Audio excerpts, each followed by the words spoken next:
L'homme court après tout sauf après lui-même. Il poursuit des objectifs, des images, des chiffres, des regards, mais il fuit la seule rencontre qui pourrait le sauver, celle avec son propre cœur. Il se noie dans le travail pour ne pas sentir le vide. Il se perd dans les réseaux pour ne pas entendre le silence. Il cherche le plaisir pour oublier la douleur. Ainsi, il avance vite, mais loin de lui-même. Le monde lui a appris à produire avant d'être, à réussir avant de comprendre, à accumuler avant de s'aligner. Alors il confond agitation et valeur, occupation et importance.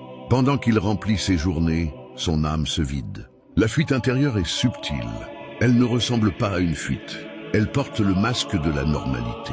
Travailler sans relâche est applaudi. Être constamment connecté est encouragé. Se distraire est devenu une vertu. Mais l'âme, elle, ne se laisse pas tromper.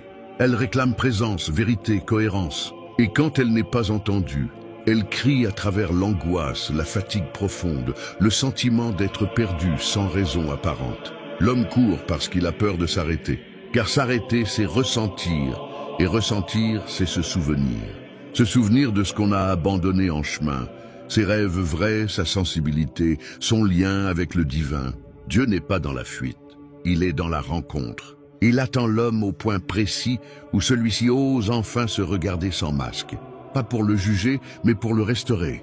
Revenir à soi n'est pas un échec. C'est un retour à la maison. Ce n'est pas quitter le monde, c'est cesser de se quitter soi-même.